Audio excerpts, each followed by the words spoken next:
Salam dəyərli dostlar, hər birinizi xoş gördük. Bugün sizə 2 may 2026-cı ilin astroloji proqnozlarını söyləyəcəm. Şənbə günüdür, hər birinizə gözəl istirahət, gözəl dincəliş arzulayıram.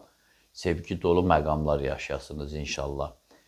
2 may astroloji göstəricilərə görə tarixi bir gündür. Zaman-zaman deyirəm, aprel ayında 2 elə tarixi gün oldu. İkisində də dünya çapında önəmli olaylar baş verdi. Amma hər dəfə rica edirəm ki, bax günün axırı yazın ki, bax bugün dünyamızda nə oldu, bütün dünyanın diqqətini çəkən, yaxud da ölkə daxilində. May ayının ilk belə tarixi günüdür, şənbə olsa da. Nələrsə olacaq və arzu eləyirəm. İçimdə bir ümid var ki, bu dəfə yaxşı şeylər olacaq. Necə ki, arada bir belə olur. Gözəl tarix yaşayaq. Günün özünün gedişatına baxınca öz ürəyimizin səsinə qulaq asmalıyıq. Emosiyalar yox, hiss yox, ürəyimizin səsinə. Bizə gələn ilk təəssürat doğru olacaq. Yəni ilk təəssürat negativ gəlirsə bilin ki, bu negativdir, yaxud da pozitiv gəlirsə bilin ki, belədir. Tutaq ki, bir adam haqqında baxan kimi ilkin informasiya gəlir. Amma sonra elə şirin danışır, deyirsən ki, yox, mən yəqin yanlış düşünmüşəm, yox, bunu eləməyin. Yaxud da belə deyim, sizə xoş gəlir, amma görsən danışanda kobud danışır, belə də bəzən ədəbsiz danışır. O da sizin fikrinizi dəyişməsin. Onun həmin məqamda olan hisslər ola bilər. Yəni, bugün insanlara gələn ilk təəssürat doğru olacaq. Ürəyinizə gələn ilk fikirlə razılaşın. Yəni, çoxlu tərəddüd elədirsə, yanlışa gedə bilərsiniz. Bu günü belə qeyd edin də, gəlin görək ayrı-ayrı zodiak işarələr üçün vəziyyət necədir. Qoç bürcü. Başqalarının adınızdan istifadə etməsinə imkan verməyin.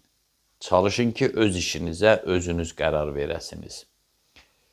Səhhətinizə də fikir verməyi tövsiyə edən ulduzlar gün ərzində varlanma ehtimalınızın yüksəkliyindən xəbər verir. Səhhət də deyəndə biraz belə immunitetinizin aşağı düşməsi kimi göstərilir. Ona görə bir çox proqnozlar var ki, məsələn, səfərə çıxmaq, hündür yerə qalxmaq, nə bilim, qeyri-adi o hərəkətlər eləmək, ağır fizik işlərə girişmək olmaz.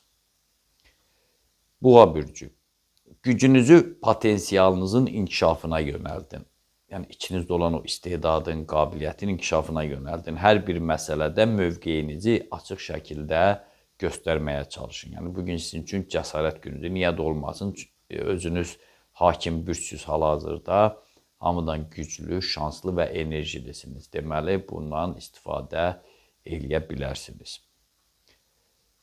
Deməli, həlledici məqamlarda tərəddüd etmək və ya qapalı olmaq, təcrid olunmuş şəkildə qalmaq yol verilməzdir. Əkizlər bürcü. Öz düşüncənizin mütləq doğru olduğunu zənn etməyin. Sizin kimi insanlar üçün kənar məsləhətlər əksər hallarda effekt verir. Bunu anlayın ki, nicat tapasınız. Bugün qazanmaq ehtimalınız yüksəkdir. Xərçəng bürcü. Məsləhət görərdik ki, zehni işlərinizi azaldıb daha çox dincələsiniz. Beyin yorğunluğu var sizdə. İndi bilgisayarla, telefonla, yaxud da bu mikromexanizmlərlə işləyirsinizsə, yaxud da bir idarədə filan da, ən çox da mən bəzən yazığım gəlir o mühasiblərə, bank işçilərinə, bax o adamlar çox yorulur, beyin yorulur, yaradıcı adamlar da həmçinin. Jurnalistlər də bizimkilər həmçinin beyin yorulur. Ona görə zehni işləri bugün imkan daxilində azaltmaq lazımdır. Xüsusən də bugün şənbə günüdür, çoxu işdə deyil. Telefonu, kompüteri, yəni bilgisayarı bir qırağa qoyub sakit bir yerə gedin. Təbiətlə baş-başa qalmağa çalışın. Fəaliyyət ümumiyyətlə ara vermək lazımdır bugün. Günün ikinci yarısında ailə sevgi münasibətlərinə vaxt ayırsanız yaxşı olur. Elə dediyimdir, aşağı-yuxarı elə təxminən eynidir. Şir bürcü. Maraqlı görüşləriniz gözlənilir. Ola bilsin ki, həsrətində olduğunuz şəxslərlə rastlaşasınız. Saat 14-17 arası, yəni 2-dən 5-ə qədər olan zaman kəsimində yeni işlərlə bağlı səmərəli sövdələşmələriniz də mümkündür. Yəni, xüsusən də gələn həftə quracağınız işlərlə bağlı, görəcəyiniz işlərlə bağlı danışıq aparmaq olar. Qız bürcü. Büdcənizdə artım etmək üçün imkan qazana bilərsiniz. Bu səbəbdən də alacağınız əmanətləri əldə etmək üçün ciddi addımlar atmalısınız. Bu hardasa 2-nin yarısına qədər bu barədə vaxtınız var. Bugün çağırılmamış qonaq rolunda çıxış eləməyin. Tərəzi bürcü. Yaxşı bir gün yaşayacağınız gözlənilir. İlahi qaydaları pozmadığınız təqdirdə bütün proseslərdən qazancla çıxacaqsınız. Bir qədər fəlsəfə və psixologiyaya vaqif olun ki, rəğbət də qazanasınız. Əqrəb bürcü. Göq qübbəsi süslük içində olduğunuzu göstərir. Süslükdən biraz elə bil əliniz heç nəyə yatmır, ünsiyyət məhdudlaşıb, biraz həvəssizlik deyək. Süslük oldu, bəzən pis başa düşürlər. Süsdür də adam əzgin olur, eləcə yatmaq istəyir, yaxud heç nə eləyəcəyini bilmir. Bax, belə bir durumdur. Təxminən saat 3-ə qədər, günorta 3-ə qədər. Amma ümidsizləşməməli, həyata daha nikbin nəzərlərlə baxmalı, enerjinizi artırmalısınız. Məsələn, kollektiv şəkildə mənəvi istirahət eləmək, demək, gülmək kimi hallar sizi bu durumdan asanlıqla çıxara bilər. Ox atan bürcü.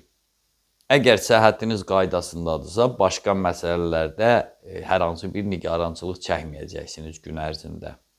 Nahar ərəfəsində aldığınız dəvətlərdən imtina etməyə çalışın. Qiymətli əşyalarınızı isə bərk-bərk qoruyun. Qabaq qızıl gümüş deyirlər, indi telefon deyək, qulaqçıq deyək, nə bilim o elektron saatlar deyək, telefon saat, Android saatlar. Oğlaq bürcü. Maddi rifahınız normal olsa da, münasibətlər zəminində müəyyən sıxıntılarla üzləşə bilərsiniz. Bu isə son vaxtlar güzəştə getməməyinizdən də olur.